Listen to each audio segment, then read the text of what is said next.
Oh, finally, here we are. The 1600 Roadster. Sorry about that. Looking very clean. The exhaust I've never seen before. Almost Cobra-esque. Almost big block Cobra-esque in the routing of the exhaust. I'm guessing if we go to the other side, though, we're not going to. No, it's clean. See one of those babies. Functional's the term. Looks like a couple of Mikuni 44s, 40s, and a nice heat shield. And by the way, if you want to know what a weirdo I am right now, my assistant is at my house making me a heat shield for my Datsun. I talked to Jay about that the other day. I go, hey, what are you up to? And he goes, oh, just making a heat shield for the Datsun. And I go, is that the one with the cross-flow head? And he goes, yeah, I think it is. No. So then he's done. That's the one thing that pisses me off about Datsun is I wish they'd, like the Alfa Romeos, put the intake on one side, put the exhaust on the other, thus you wouldn't have all that heat coming up from the exhaust. The header on this is right under the manifold? Right under the manifold. It looks like you got your manifold powder coated or ceramic coated. Ceramic coated. Ceramic coated for heat. Yeah. And you got your exhaust manifold ceramic coated for heat, I'm guessing? Yes. So if you ceramic coat your exhaust, your header, you can cut down on it less from the Datsun's, from the classic Datsun says. Put a lot. I can already see this. Put all the old aluminum foil from the pizza wrappers between. You could harness the energy of that pizza box. He said, if you, and I don't know anything about this, but he said if you do the ceramic coating on a header, if you do the inside of the header as well as the outside of the header, you get a lot more thermal protection. Plus keeps your technical term shit from rusting. Right. Because my car has. Those headers have been on the Mustang for close to 7 hard years, and they're, other than the smashes and dings from putting it in and out, look like brand new. Yeah, so the point is if you're building yourself a car that has the carburetors right over a space heater, build a heat shield, put the ceramic coating on it. Les, not a fan of the heat wrap. He doesn't like the heat tape, but be all that as it may. I'm looking at the car. It looks, with the exception of the head and the valve cover, it looks exactly like my 2000 Roadster. This is a 1600 that's been stroked out to 18? About 21, actually. 21? That's what the builder's saying, 125 horsepower. But Jeff, now everybody knows your secret. You should have said, hey, we're running a stock 1600. I'm pretty proud of it right now, so I'm going to lie real good on it. So. Wow, that's a healthy increase from the stock 1600. Paint is reminiscent of the aforementioned Pete Brock and BRE with the two stripes down the side. This sort of navy royal blue looks great coming off the silver. What color is this? That's DuPont Hot Hues line paint, and it's a sapphire blue, and the silver is called Silva Silver. Mm-hmm. And I found that paint scheme on a 32 Ford at an old school car show in Fresno. They kicked off each other really nice. So. It's always funny when you have to talk to guys whose cars you don't really like, except for you like the color, but you have to start off with, hey, what do we got here? This is a sweet, sweet Ranchero. Wow, nice. I like what you've done with your centerline rims. Hey, what color is this thing? Start writing stuff down, because that's the only part of the car you like, but you don't want to come and go, hey, this is a piece of shit, but I like the color on it.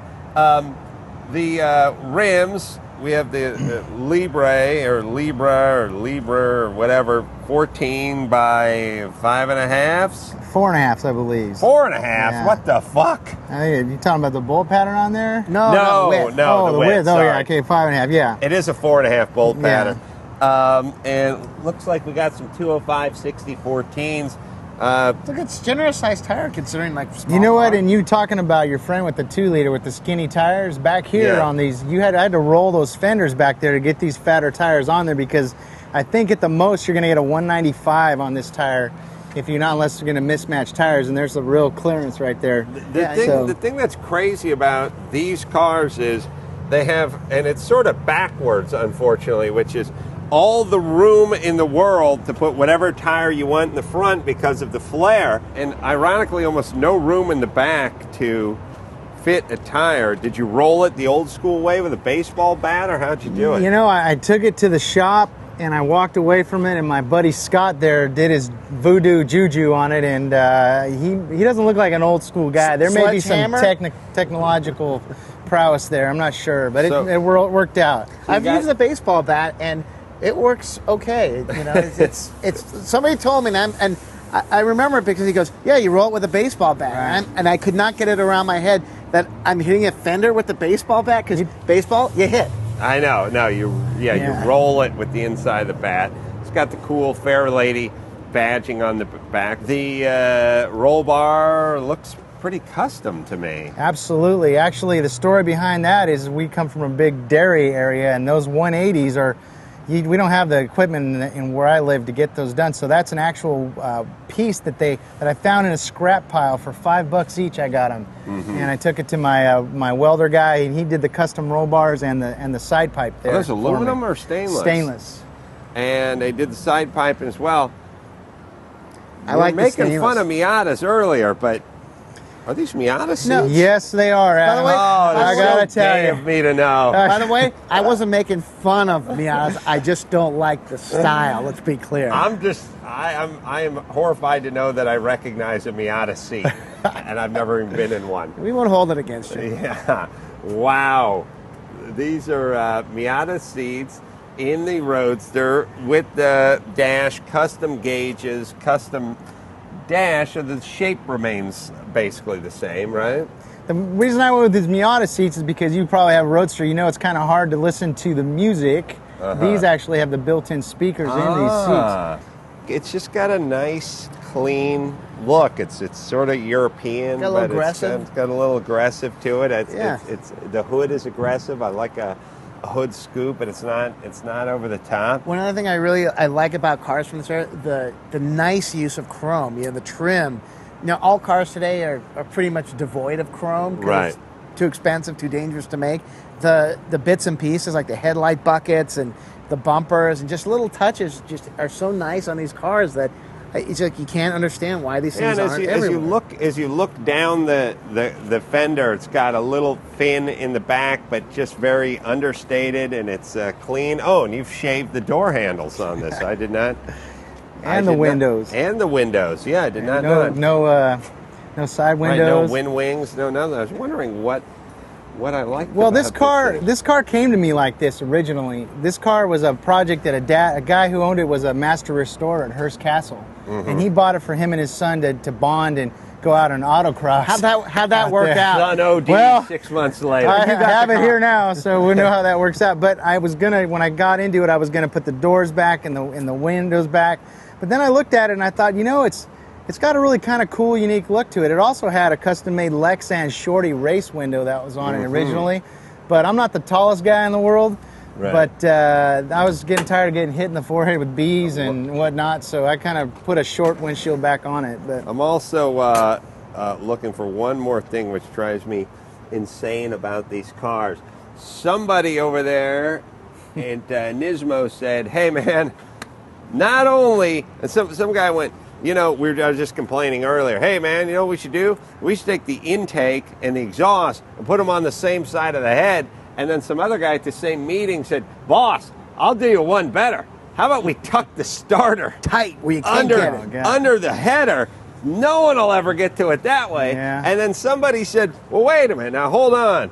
We've been making, we make the L version of this motor. This is the U version. We make the L version like on the Z cars and the 510s. We always put the starter on the opposite side. So you just can lean over 2 bolts, take the starter right off. Away from the heat. Now, why in God's name would you want to do that when you can pack all the weight on the same side the driver's fat ass is? Oh, this is awesome. So one side, nothing. Other side, everything. Starter, and getting the starter for these things is a bitch, man. I'm sure you've had. Well, to yeah, replace because one. I had the stock starter in there, and there's that little mod you do where you go in, you cut a piece of the body out, and then it makes it a little bit easier. You got to turn the wheel, take the wheel off, and get up under there. You're right. It's a big pain in the you ass. have the whole other side of the engine. When nobody, and you have another engine that has it on that side. Why would you want to do that?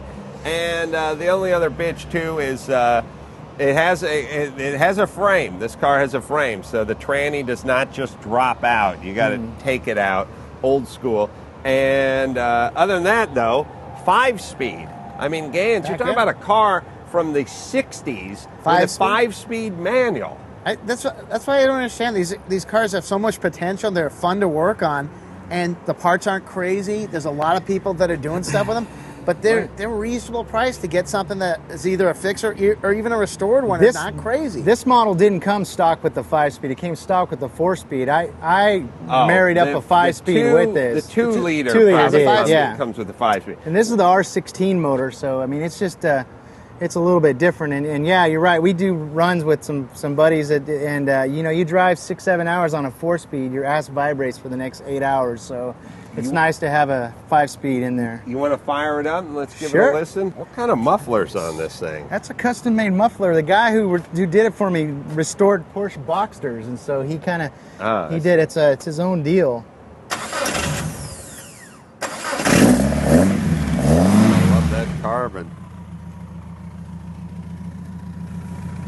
Daily driver. Sounds good. Sounds like it's just the right amount. I love the linkage, by the way. Isn't that cool? Yeah. It's the little things. It is.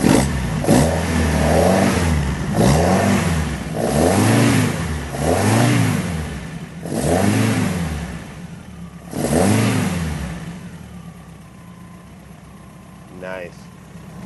Wow. I'm going to turn it off and we'll... Oh, yeah. I forgot the key.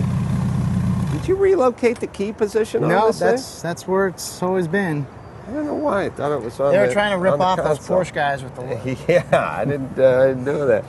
Well, this has been nothing short of a pleasure and a delight. Toss out, again, the website one more time. Actually, for the Solvang Datsun Roadster Classic, you can catch us at www.solvangshow.com. Like Adam said, we're going to air this on the day of our show, but look for us for our 25th anniversary and come out and have fun. And look for me driving the BRE, official BRE Roadster at Laguna Seca coming up at the Historics. Maybe Adam can come out for us on the 25th and, make us... I may slum it. You never know. If there's enough security around. They have like 50-ounce beers and so on. Oh, they have the huge beers? And giant pretzels. We have the Evelskivers. Yes, the Danish Evelskivers. I hope I'm not mastering Is that close Danish to apple. The Danish donut. Is that close to Anderson Split Pea? Right up the street. All right, then I'm there. All right.